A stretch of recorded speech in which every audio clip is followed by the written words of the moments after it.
Welcome to the last episode in the full series.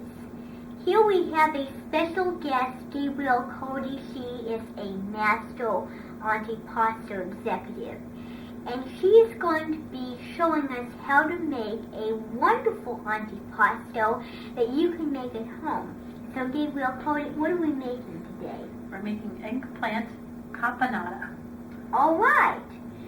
So let's go over to the stove and she'll tell us what we previously did, and then we'll do the recipe. All right. Okay. Well, I went ahead and took one eggplant.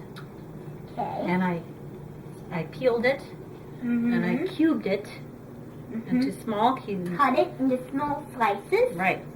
Then I put it in this colander and I salted it. And then got all the water out. Yeah, as it draws all the way. I can show you how much water is in all this. See? Look at all that And then bitter water. And then I, after I dried it off a little bit, I put some olive oil in a skillet. Yeah. And I browned it a little bit. And then I just put it on here to rest, because we'll add it to this. So the water can retain off of the eggplant, so it wouldn't be watery. Right. All the oil, too, because the oil. Okay. Now, Oil and water are liquids, so it needs to get all the oil and the water out. Right.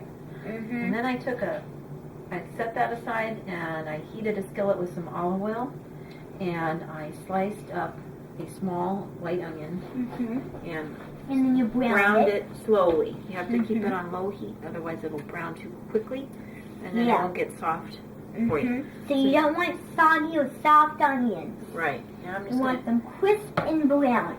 Well, you want them kind of soft, but just caramelized a little bit like this. Soft, but not too soft. Yeah. Okay, so now that that pan's heating up again, you can go ahead and add the rest of the stuff here. So this is a fourth of a cup of tomato paste. So just all of it? Yep, you can add it all in there. Tomato paste. Yep, or I'll help you. Okay. Yeah, there you go. This does not look really good when you put the tomato paste in, but believe me, it will look delicious afterward. Yep. Okay. Yeah, that's good. Then, also what I did was I had boiled some chopped celery, a fourth of a cup, in water for about 3 or 4 minutes, and then I reserved the celery water, which we're now going to add to this. Okay. So you want to add that for me? I'll add the celery water. Well, whoops. That's okay. It's all right. And then you can just go ahead and mix that up. All right. Get that. How about I think I need to use a spoon. Okay. Not a whisk. Well, this will kind of break it up. You can use well, this too. whisks are meant for bowls, Sure is. and the spoons are meant for butter. Okay. So we're going to stir it around, and this does not look appealing right now, but when we cook everything down, it will look absolutely delicious. So then we're going to... And when you mix the tomato paste in with the onions, it really sogs the onions up. It really makes them kind of smothered inside. Wow. Okay, now while you're doing that, I need to add a little bit of vinegar. So I'll have you pour this. So this is red wine vinegar. Okay, red wine vinegar. And I think I'm just going to put it, I think it's just 1/8 of a cup. You have to take the cap off. 2 tablespoons. Yeah. No, I should have put it. Yeah. All right. Okay, I think that's good. You want to dump it in. Dump it in there. Pour the red wine chili vinegar in. Yep, and then sugar. Sugar. About Sugar. 2 tablespoons of sugar. So just all of it. A tablespoon, yep. I can hear it sizzling. Yep, and then you go ahead and mix that. And you want to make sure the sugar is really nicely absorbed so you don't have lumps of sugar in there. And what will the sugar add to the mix? Just some sweetness, because it's a sweet-sour thing. And then want to put some salt in there. A little. How much salt? About a quarter of a teaspoon. It's always good to measure it previously. You can go ahead and pepper. Okay. Let's go this way. All right. That way. There you go. There. Enough? Good. You can go a little more, I think. Tell me when. Okay. Maybe 2 more grinds. All right. Yeah, that's good enough. Okay, and then, let's see, we're going to add, now this is the strange ingredient. You know what it is, right? It's called cocoa. And I don't know exactly why they put this in there, but I know you have to put it in there. So how we put it in there? Yep, quarter of a teaspoon, half a teaspoon. Just put all of it in. You measured that previously. Yeah. Okay, go ahead and mix that. And then after this is done cooking down, we're probably going to add the eggplant to it. Yes. Okay, this is a really fast, delicious, easy recipe. And after we get this part done, we're going to toast some bread. Because this is supposed to be eaten with the whole eggplant, but we don't have that. So all we're going to do is we're going to you basically eat it at room temperature. You basically eat it with a crostini bread. Okay. Now, you can add in these the celery now. The chopped celery. Yep. Okay. And then we're going to stir it. Yep. There's about a quarter cup of chopped Sicilian olives. Sicilian olives. Hopefully they taste good. Okay. And You know, eggplant has a really irresistible texture. go ahead and these are about 1/8 of a cup of capers. Capers. Okay. So you got sweet, salty, sour. So it has like a medley of Tangy. different flavors. Yeah. This sounds like a very bizarre and interesting dish. I actually didn't know they put cocoa in there. It's not chocolate. Yeah. And now you can go ahead. We'll let this maybe go. No, I think it's okay. All right. And we can add the eggplant to it. Okay. So I'll hold this up if you want to just dump it in there. Yeah. You could just take this towel and just, There. I don't want to get the eggplant it's germs a on my little hands. greasy. I don't want to. I don't Mix want to that? get my germs on the eggplant. I'll mix that Right. up for a minute. And you want to really make sure not to smush the eggplant.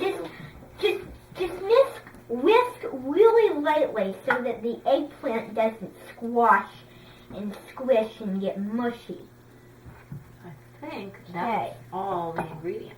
So we're just make sure it maybe boils for a few minutes, just a minute or so, and then we'll put it in a bowl and let it just sit for about 2 to 3 hours. In the refrigerator, and then we can eat it. Yep, or at room temperature. You're supposed to eat it at room temperature, so maybe we'll just keep it out since we're going to eat it later.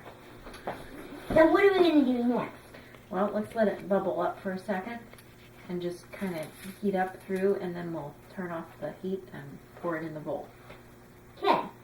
And a good way to serve this would be on, as you said, Bread. Toasted bread or raw bread. Right. I would suggest toasted bread. Yeah. It has a much better flavor, toasted bread. Right. Oh, there it's going. All right. Getting bubbly. Doesn't that look absolutely wonderful? I can't wait to try this. Could try a little and see if it's needs any. Oh. Can I have a spoon to taste? Sure. Okay. I'll get a All right. spoon here. You can see if it needs. Oh, when I'm hungry or thirsty, Why don't you tell me if it needs any salt? All right. It has a caper there in it. Now let me take the caper out. There. Okay.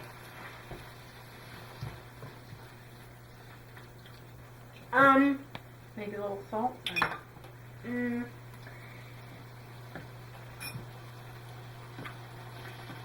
I didn't know if it tastes salty or not. How did it That's taste? good. Yeah. I think it tastes pretty good. I think I leave it. Because there was salt on it. It doesn't taste really good now, but when we let it sit in the refrigerator, it'll taste a whole lot different. Yeah, I think once it sits for a while and Because the flavor's mirrored. pour this in here. A nice Let it spatula to pull Cool it. down for a little bit. It doesn't look appealing. No. But it tastes good. And I know it looks like a main course, but this is an antipasto. This is what you eat before the appetizer course. Because usually for the appetizer course they have a sort of pasta dish, and then for the main course they have either meat or fish, and then for the dessert course the Italians have fruit, not the dessert we have. And then in the late afternoons, they walk around eating pastries, some sweet pastries in the mid-afternoon. Mm-hmm. So are we going to put this in the fridge? Let's leave it to just cool down, and you could put it over at the table, and then we will put it in the refrigerator. So after it cooled down, we're going to put it on the table. We'll put it in the fridge. Would you like to set it on the table for me? All right. That would be great. My pleasure. Okay. And I think that's it. All right, and then we're going to put it in the refrigerator. Yes. After it cooled down. Yep. But then you want to make sure it gets to room temperature when you eat it. You don't want it to Yeah, be because cold. you don't want it to be too hot or too cold. Right. Because it wouldn't taste, I think, that good cold. Yeah. Yeah. And I think that's it. So All that's right. it. So It's a that very is how you easy make recipe. carbonara, and then later on, I will show you how it tastes.